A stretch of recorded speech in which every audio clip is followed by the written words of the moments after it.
दो संख्याओं का एलसीएम और एचसीएफ क्रमशः 7 और 252 है। सॉरी, मैंने उल्टा लिख दिया है। एलसीएम कितना होगा 252 और एचसीएफ 7 होगा, क्योंकि एलसीएम हमेशा एचसीएफ से बड़ा होता है किन्हीं भी दो संख्याओं का। यदि एक संख्या 28 है तो दूसरी संख्या ज्ञात करो।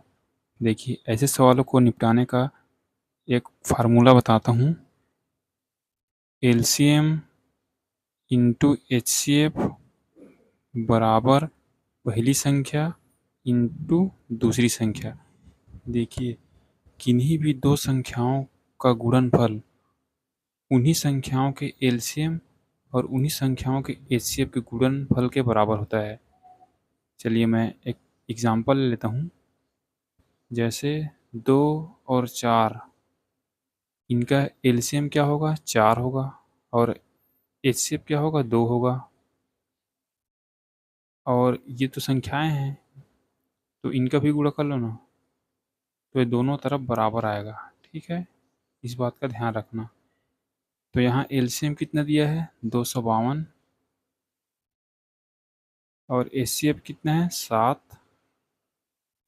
पहली संख्या कितनी है 28 और दूसरी संख्या आपसे पूछा है, तो हल कर लो। 7 से 4 बार में 4 छक्के 24 और 4 दिया 12, यानी दूसरी संख्या क्या होगी 63 होगी। ठीक है, दो संख्याओं का एलसीएम और एचसीएफ क्रमशः 24 व 4 है। यदि फर्स्ट संख्या 4 है तो सेकंड संख्या। ठीक है, एलसीएम इंटू एचसीएफ बराबर पहली संख्या इंटू दूसरी संख्या। तो एलसीएम कितना है 24, एचसीएफ कितना है 4 और पहली संख्या कितनी है 4 और दूसरी संख्या आपसे पूछा है। तो 4 से 4 खत्म, बचा कितना 24, तो दूसरी संख्या कितनी होगी 24। तीसरा सवाल देखते हैं। यदि संख्या 5x और 8x का एचसीएफ और एलसीएम क्रमशः 9 और 360 है तो x का मान।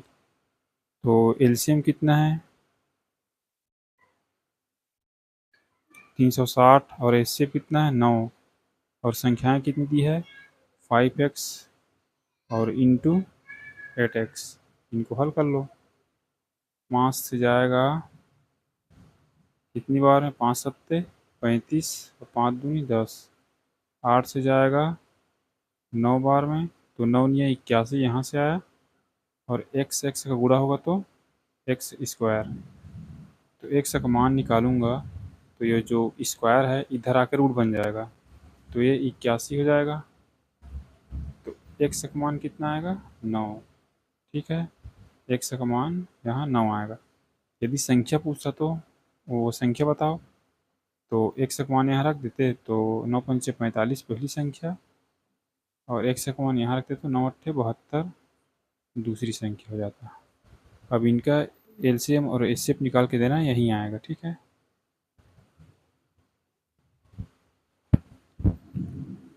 दो संख्याओं का एचसीएफ 12 है और इन्हीं दो संख्याओं का एलसीएम 48 है, तो इन संख्याओं का गुणनफल ज्ञात कीजिए।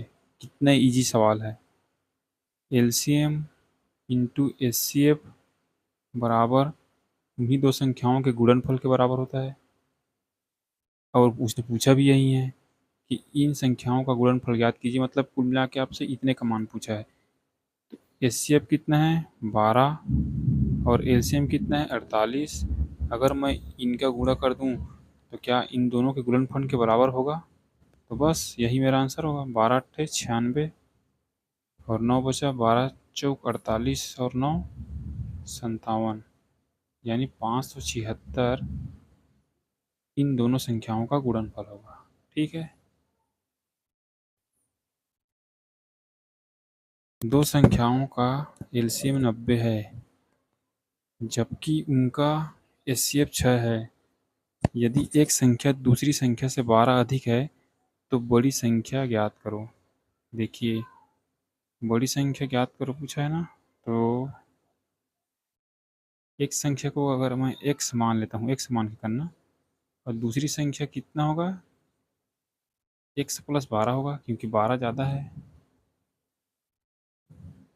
फिर तो ये संख्याएं हो गई, और तो बस फार्मूला में रख दो। एलसीएम कितना है, 90 गुणा एचसीएफ कितना है, 6, और पहली संख्या x और दूसरी संख्या क्या होगी, x प्लस 12। यहाँ यहाँ गुणा का साइन है, ठीक है। बस इसको हल कर लो, 540 यहाँ से आएगा, और x प्लस 12। देखिए, अगर आप इसको हल करने जाओगे तो ये क्वाड्रेटिक इक्वेशन यानी द्विघात समीकरण बनेगा। इससे अच्छा आप ऑप्शन से इस सवाल को कर सकते हो, ठीक है।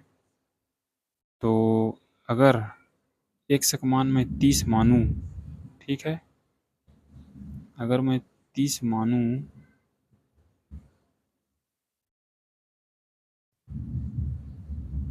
सॉरी, उसने बड़ी संख्या पूछा है ना, तो बड़ी संख्या मैंने क्या माना था, x प्लस 12। तो x प्लस 12 किसके बराबर होगा, इस ऑप्शन को उठा कर रखता हूँ मैं यहाँ पे, 30 के बराबर होगा। तो x का मान किसके बराबर होगा, 18। 12 जाके उधर घट जाएगा 30 में। तो अगर मैं x का मान यहाँ 18 रख दूँ यहाँ पे, तो 18 और 12 कितना होगा, 30 होगा। अब इन दोनों का गुणा करके देखो इतना आता है कि नहीं। 18 3 54 यानी 540 तो आएगा। तो इधर भी 540 हो गया, इधर भी 540 हो गया। तो मेरा ये ऑप्शन सेटिस्फाई कर गया, ठीक है। तो यही मेरा उत्तर होगा 30। देखिए, आप द्विघात समीकरण से भी कर सकते हो, लेकिन उसमें आपको थोड़ा टाइम लग सकता है। चलिए, आज का सवाल आपको अच्छा लगा होगा। चलिए, मिलते हैं अगली क्लास में, तब तक के लिए धन्यवाद।